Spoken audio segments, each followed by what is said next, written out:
Primero, con Enrique Galván Ochoa. Hola Enrique, buen día. Carmen, muy buenos días, amigas y amigos. El Banco de México, como acabamos de escuchar, volvió a recortar su pronóstico sobre el crecimiento de la economía. Este año prácticamente a cero, a nada. Lo estima en un rango entre 0.2 y 0.7%. Pero, por otro lado, Carlos Slim dijo esta semana que el dato es intrascendente, que hay que ponerse a trabajar, ahí están los recursos, ahí están los proyectos.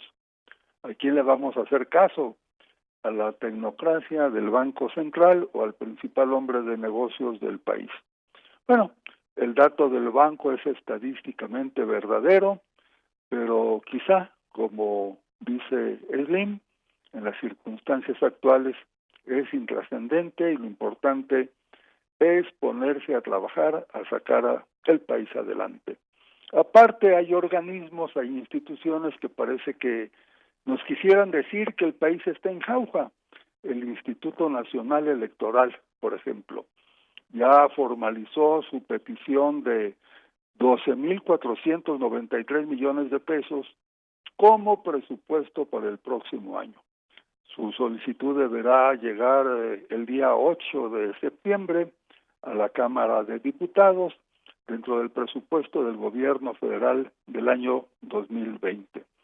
De otro modo, dice el INE, si no le aprueban el superpresupuesto, las elecciones del año próximo estarían en riesgo, como quien dice, corre o está en riesgo la democracia.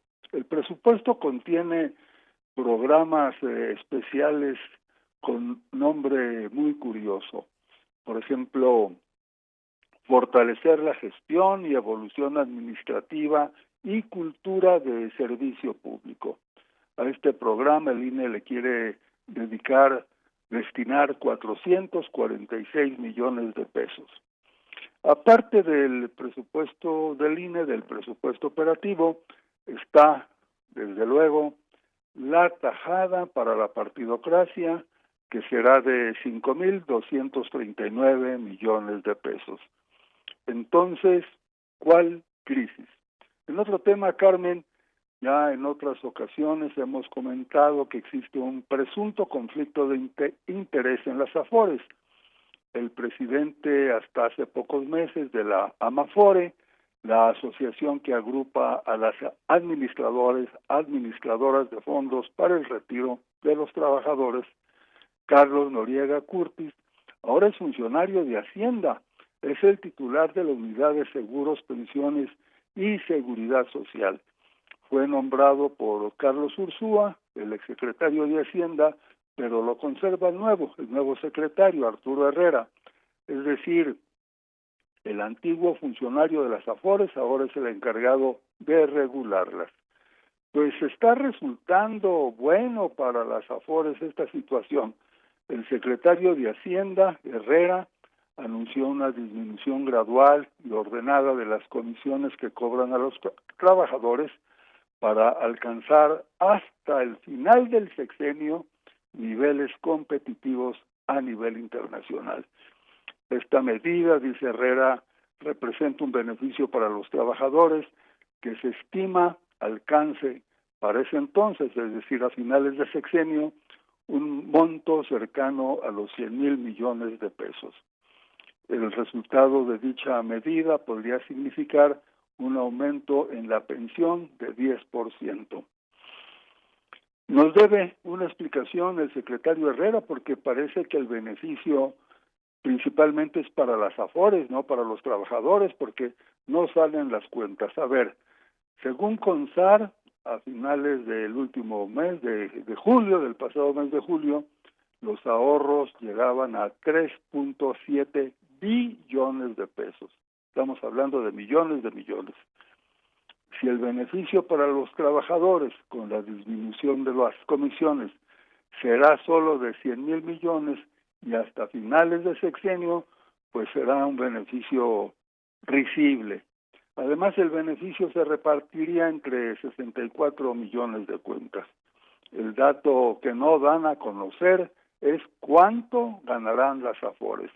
Ya veremos, por otro lado, si al final del sexenio las comisiones tendrán realmente niveles competitivos a nivel internacional, es decir, de 0.50%, porque para algunas Afores como Principal, Invercap, Coppel y Azteca, significaría bajar a la mitad sus comisiones.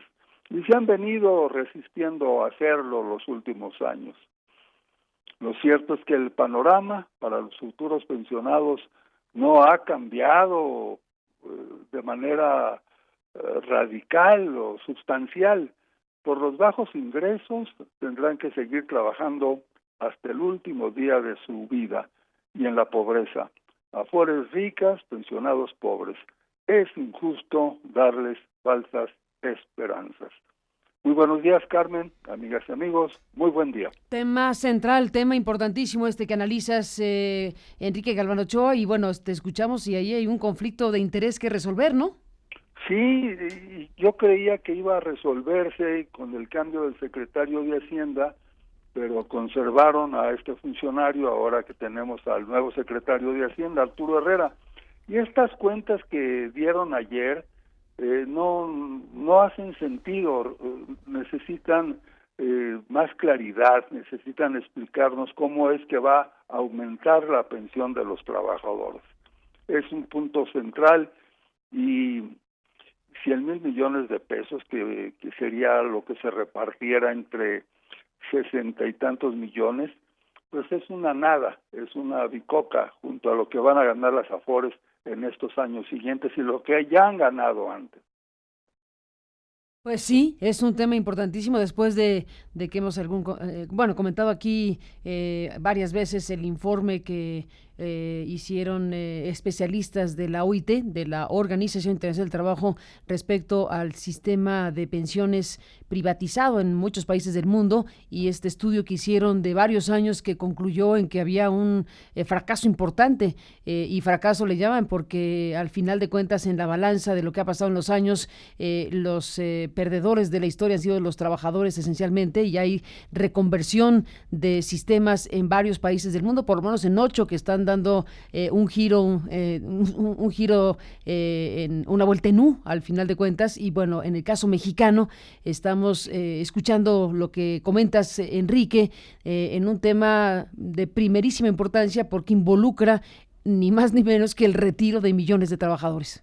Sí, el cambio que acaban de hacer, Carmen, a mi juicio, es meramente cosmético.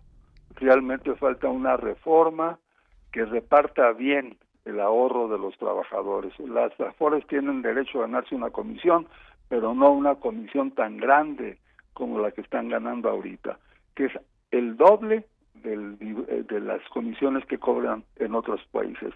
Y desde luego los trabajadores tienen derecho a una pensión digna cuando se retire. Sin duda, pues Enrique, seguiremos muy de cerca este tema. Gracias por comentar el asunto, analizarlo, y seguiremos en contacto como siempre. Buenos días. Buen día, Carmen.